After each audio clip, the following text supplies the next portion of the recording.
Hello folks, and welcome back to Stasis Bone Totem. And when last we left off, various things have occurred. We've managed to make some forward progress here with Mac now before us, and we have a whole slew of items down here now. I believe... Yep, Charlie was captured. And Mose is still stuck down here. I don't think there's anything I can do with Mose at the moment. There's something going on in here. I need to figure out how to trigger the radioactive warning to open this door here. I know I've got to do that much, but we've got some area here that we can play with this Mac. So let's go for it. A suspended crystal radiates waves of bilious light, and the remains of a pier sodden with rot. Any part of it that once hung over the water has long since collapsed into the waters below, and stringy clumps of grey matter clog the fetid waters like a swarm of decaying jellyfish. And it appears we've got a few things around here we could potentially interact with, but I don't know if we can get around. I think there's a boat here. Passage to where you must venture, brother. But you must free it first. Thanks. Weird voice in my head. I forgot about that. He's talking to somebody in his brain. Quiet snaps and protesting creaks echo your footfalls, and the roar of an unseen current passes underneath, hidden by darkness and drifting vapour. So we can actually get over here to the boat. Okay. That doesn't look appealing at all. A lazy tide of mud slowly wades into the waterway, polluting it with layers of chemical shine. And the starving beast has been fastened to a massive pulley system. If fed the right food, the famished beast should be able to raise the sluice gate. Okay. A warped leather binds a skeletal frame of splintered wood. Below the surface, tendrils of pale matter cling to the fence like putrid coattails, and the stained interior of the rowing boat stinks of black smoke and tar. Still, it has thankfully remained dry despite a great decrepitude.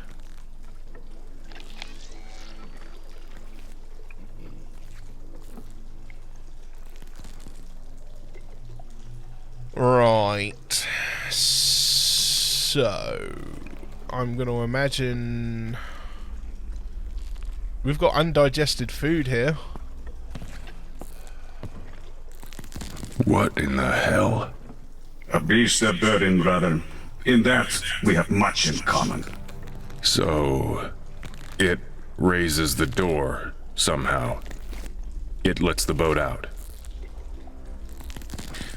I'm going to imagine undigested food. Door's open. Now for the boat. Well done, brother. But you must hurry still. Okay, Controls are locked behind bars. Oh. Hold on. So the controls are locked behind the bars, so can't pull the bars out by the looks of things. Can we blow them up? No. How about the warhead? Cut them? No. I don't think these guys actually have anything on them. Maybe venom? Hold on, Charlie. Hold on. Your time is running out, brother. A trade you all share, I'm afraid.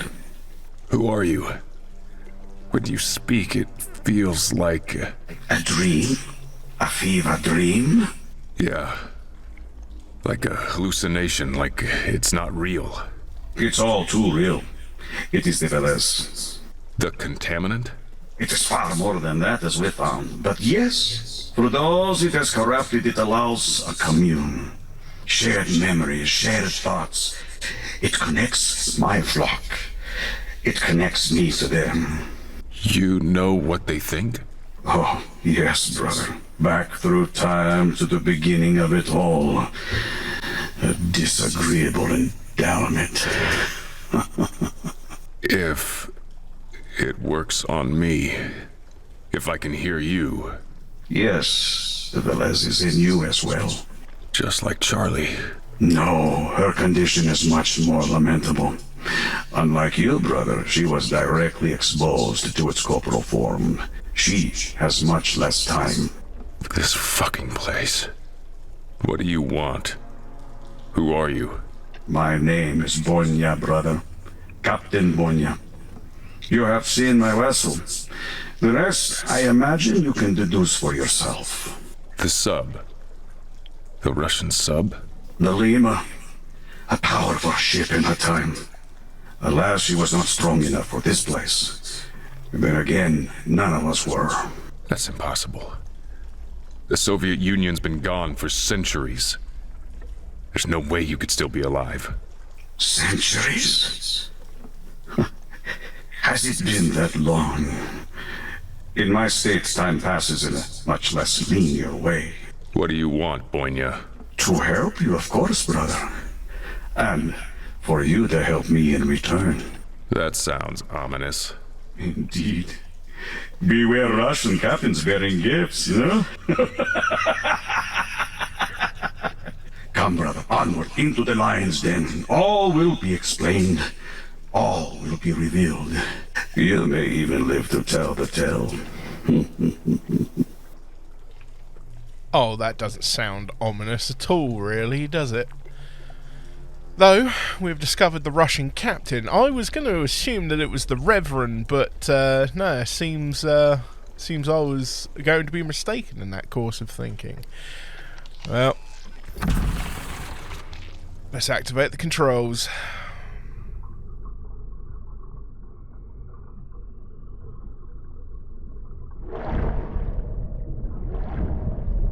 It was on like some kind of a pulley system.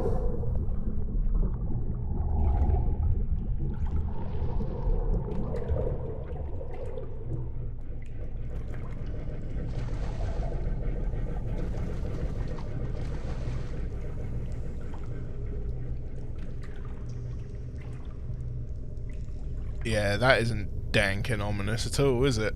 Good lord.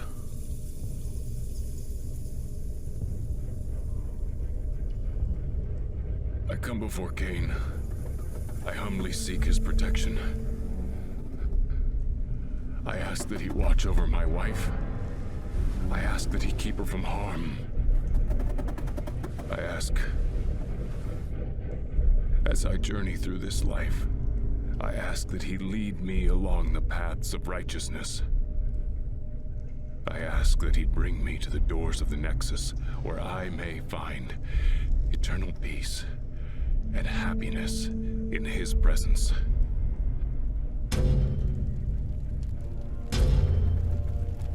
Oh boy.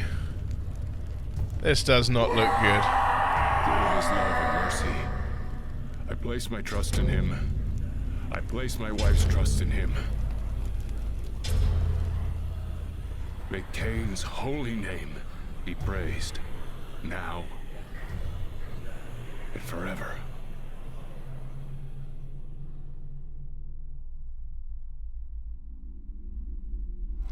I don't think your prayers will be heard, Mac. Okay. You know, I rigged one of these back in the day to strategically demolish a troublesome station. Sealed nuclear warhead. I wonder if we can unseal The shield from it. the warhead is small, Oh! but it's lead-lined. Boom, you don't want to get close to this thing when it goes off. I don't think removing the shielding was a good idea. I hope it isn't leaking radiation. Oh! Before we continue with Mac, let's see if we can get our boy Mose out of here.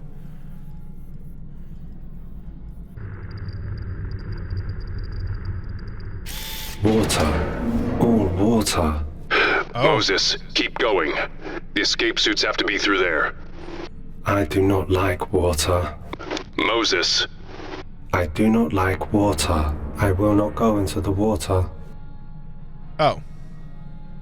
I do not like water. We are the same, Moses. Both forced to face our fears in this place. My Charlie. Without you, she will be lost. Without her, hope will be lost again. Do you understand, my friend? Yes. It could be different this time. A second chance. Few things are worth more. We are brave and strong. Yes. I believe that now. Oh, go for it, Moses. Oh man, we got some bloated corpses up in here. Oh. A coating of frost, mud and algae obscure the mirror's reflection, showing only vague shapes that ripple across its surface. And the rust-eaten holes perforate the shower piping, leaving little more than a skeletal frame. And stained sheeting undulates in the current, a ghostly shawl mourning the drowned dead. And blotched sheeting hangs from rusted rails, offering a modicum of waste-related privacy. And thick lumps of matter press against the curtain, like a laundry bag hastily stuffed with soiled clothing. And begrimed fluids flow past the waterlogged body, freed now that the necrotic plug has tumbled loose. And the distended waterlogged carcass reclines backward, its face frozen in a caricature of mild shock, while the steel toilet has partially collapsed into the floor, ringed by upturned tiles and burst piping. Blanketed in an orange and green patina, the sink's cradle swirling currents of ancient sludge vomited up from the connecting piping. And an open airlock leads to grime-coated stairs ascending upward. Considering the lack of flooding above, the doorway was likely sealed during the flood and reopened at a later time. And oxidized and clogged shut, a deluge of mud and matter have struck its surface. I do not like water. I know, my friend. There are dead things. I know. Try not to think of them. They cannot hurt you. Many dead things. You are brave and strong, Moses. And you must find the suits. Hope. Hope can return. Poor old Ferran. He is not in a good way at the moment. No escape suits. Keep swimming. They will be near the engine room. Not feeling well. Moses. Not feeling well. At all. Ferran. The escape suits. Their only chance. Ferran, please do not leave. Trying. Oh dear, it looks like we could be coming up to the end of Ferran. A bulky cushion sits inside the wash basket, along with partially dissolved chew toys, and containers of food have been set aside, though the interiors have dissolved to mush, and assorted photos, worn and faded, dot the interior of the locker. The ghost of a smile pierces through the patina and mould of one photo, though little else is discernible. And a whole slew of stained vests dangle from clusters of skeletal hangers, and partially melded with the railings, the corpulent mass dangles from its bunk, its arms outstretched and oscillating to the current. And discarded food containers litter the floor amidst a mess of pencils, shaving razors, and tousled linen. And rent metal beams splay from a burst hull, the abyssal blackness of the ocean beyond.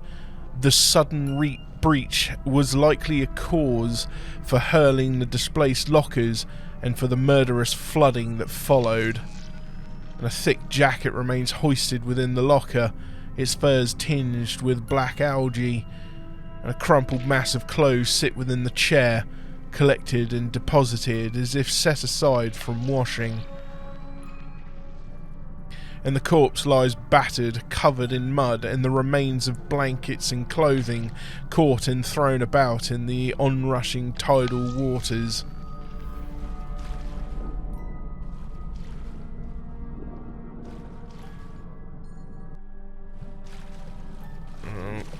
Well, we keep on moving, keep on swimming. Rows of empty food boxes line the undercounter, many knocked aside or pulled out and upended. Oh my god. A scattering of sealed food tins and containers, mostly intact, lie haphazardly strewn about the floor, and frayed wiring and torn flooring trail the counter from the wall, while charred matter coats the hot plates and grills. And frayed wiring and torn flooring trail the counter from the wall, while charred matter coats the hot plates and grills. And the body lies twisted into awkward contortions due to an arm pincered between shifting counters.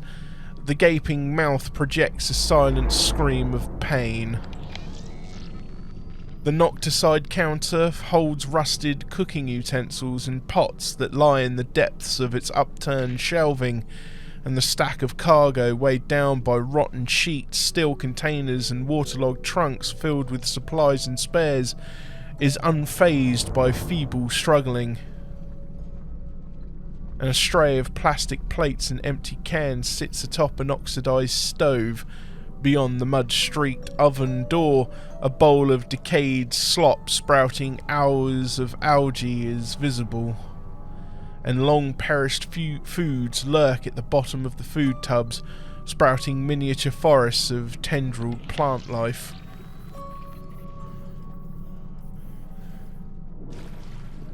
Closer, my friend. You are closer. Very scared, very frightened. You're our only chance, Bear. You're all we've got. Hope is alive. Indeed. Soiled plates, mugs and cutlery nestle in a clustered mess within the wash basin, and a carpet of plastic plates, cups and cutlery lies strewn across the floor, violently disgorged from the shelving that housed them, and the remains lie tangled in refuse, likely vomited into the chamber by floodwaters, along with the other detritus tossed about the chamber. Come on, Moses, we got this. We enter this doorway. Oh, no, dead things. I do not like dead things. Moses, listen. Cannot do this. I am not strong enough. I was not strong enough then.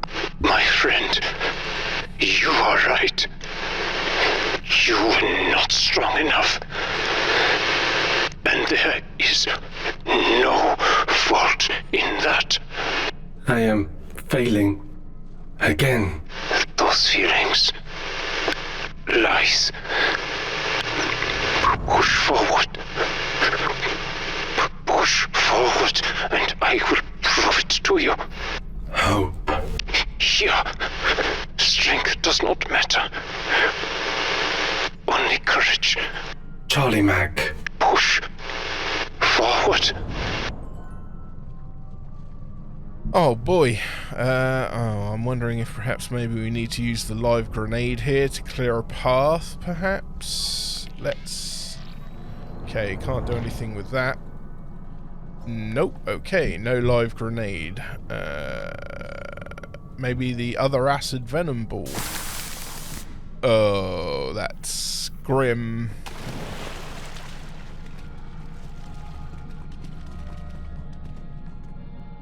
Yeah, this is what happens to a body when it's left underwater for long periods of time. Disgusting. Yeesh. The lid shows signs of damage, attempts to break or pry open a stubborn container.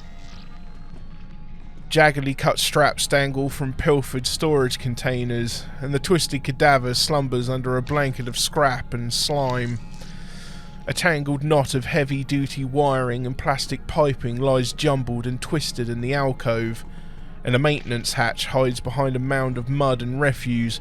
A missing handle rendered it inoperable from this side, and footprints and drag lines of dried sludge lead up and down the ramp and into the chamber beyond, and footprints and drag lines of dried sludge lead up and down the ramp and into the chamber beyond. I've literally just read that one. It's the banner that I wanted to read, game.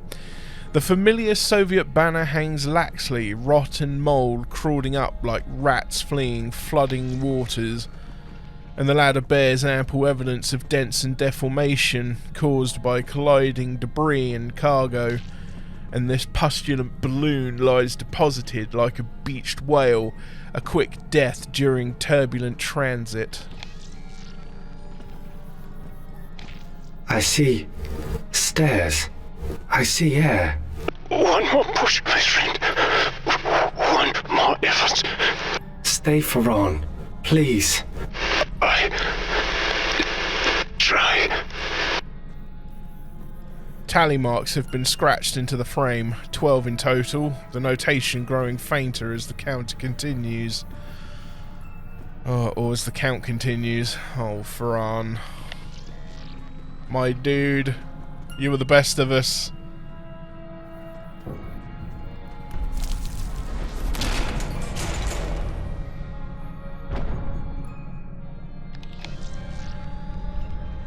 The lower levels are completely flooded by squalid decoction-like liquids, the surface gently caressing the underside of the grating, and a swarm of cabling and tubes, many torn open or severed, seethes out from under the engines and snakes into wall-mounted sockets, while the prop shaft connecting the engines to the propellers has rusted stuck. The soiled flag drapes over the engines, erected in a display of national and mechanical pride. And the corpse dangles from the rafters, hung by the neck. Still clothed in emergency garb, the airtight leggings have swollen into collapsed offal. A severed length of cable serves as an impromptu noose, fastened with determined intent around the engine's piping and looped over the upper structural beam. And portions of the banner have been cut and torn away, the pieces used as bedding or binding elsewhere, the emblem defiled in the face of desperate survival, and the remains of a makeshift bed softened by salvaged rubber tubing, plastic sheeting and torn fabric.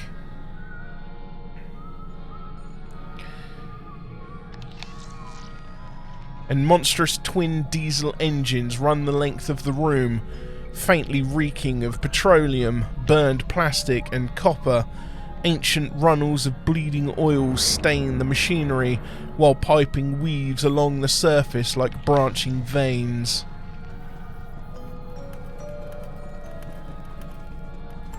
Air. Light. No water. Well done, my friend. Well done. Moses, are you through? Are you okay? I am brave. And strong. Yeah. I'll say. Look for the suits now. Like Ferran said, they'll be near the engines, probably a level below. Okay. What do we got here? Battery station. A replaceable battery provided power to energy-efficient, mission-critical systems, like electrically managed doors, should all other power systems fail. Unfortunately, it's been removed for service elsewhere, exposing the power jack terminal. These controls are hard to understand. Yeah, tell me about it. Old military tech in a language that's not spoken anymore. The suits are gonna be below you, Moses. And that's probably flooded too, I hate to say. More water. Yeah, but if we could get the engines running, that gives us power. And we could use the ballast tanks to clear it. It is a diesel submarine. That fuel would be long since ruined, but it would have relied on batteries for silent running. Those would be dead too. Perhaps a substitute. Wait, is it time? Is it time for the unconscious scrubber? No. Damn it. This thing is just sat in my inventory for like 1,000,000 years. Hey, maybe we could stick the warhead in there. No? Ah, rats. Oh well, it was worth a shot. Right, I'm not doing anything there then. What have we got? Ooh, a document. Scanning and translating. Who do we have? Adasiek Noak, warrant officer. Ooh, we got a fair bit here to read too. 27th March 82. I was christened in Krakow by Cardinal Wojciech himself. Naming, cannot understand that. But unfortunately, we left that place when I was young, and I have witnessed orthodoxy's folly with my own eyes. So to see my dearest Captain Nikolai Bunya spit out at the state and give himself to his religious cult pains my heart. We have spent 5 tours together, but I've tried to hide it from everybody, my companions and the party. I turned my cheek when he insisted on a Christmas toast to his savior. I turned my other cheek when he asked to hold hands and exchange Easter piasanki. I have no more cheeks to turn. I shall disclose his dogmatic religious mindset when we return to Severomorsk.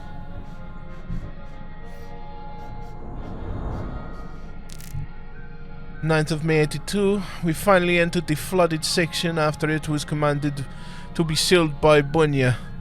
The smell was overpowering, a mixture of salt water, stale air and rotting flesh. There was debris floating everywhere, papers, tools, even a pair of shoes. It was a mess. I can't even describe the shock and horror I felt when I saw the bloated bodies of those poor boys. 10th of May 82. A few men planned to use escape suits. We excitedly rushed to the storage and found only 5.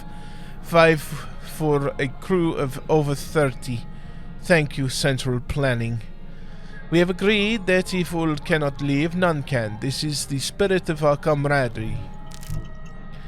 16 May 82. It may be my hunger playing tricks on my now feeble mind and hungry body, or that infernal song playing over and the speakers daily, but I had a vision. It was so real. Am I slipping into madness? It was as clear as day. They opened the 6th seal, and there was a great earthquake. The sun became black as oil, the moon red as blood, and pestilences arose from the ocean. Then, like a swarm of locusts, great clouds filled the air until the sky was blackened. Everywhere the cloud touched, madness entailed.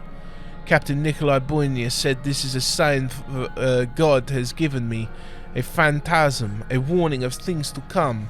I do not believe that. 1st of June 82. Dmitry Balabonyov, Alexandria Vyakrev, and Kirill Tokarev donned suits and left without a whisper. Ilyusha was not so lucky and got stuck when the hatch was sealed.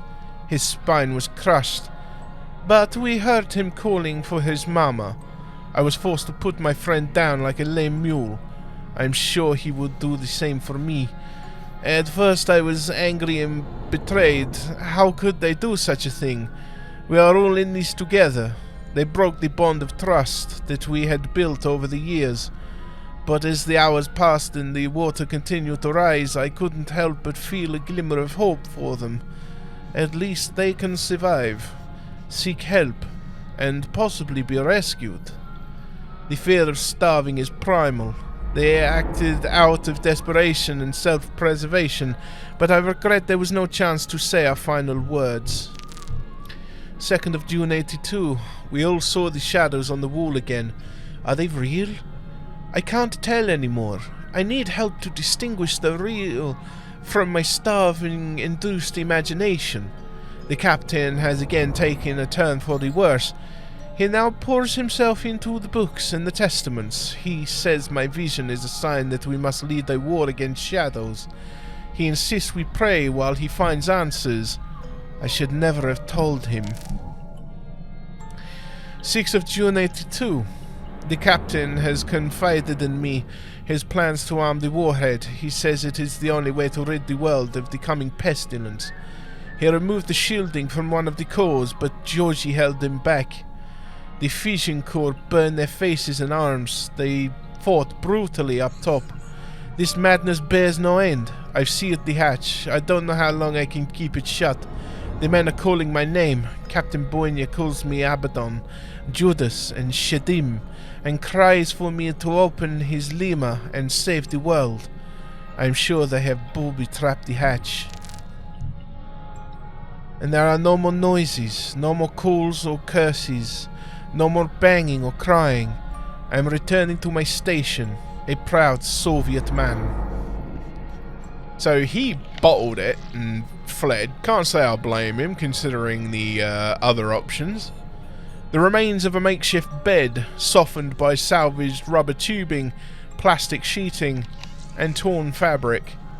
And below the grating, under a swarm of corroded wiring, sit over a dozen lead-acid batteries, engulfed in rust and acid stains, and piles of exhausted non-perishable litter. Non-perishables litter the corners of the chamber. An unfortunate sailor scrambled through the hatch at the moment of its closing, which was further complicated by a loss of power. He remains pinned under the electro hatch door, his head partially crushed. At the same time, his lower torso dangles free in the gangrenous waters below. Oh, lovely. The toy cannot lift this. 94% accuracy prediction. Restore power to articulate the hatch. I love it. The toy.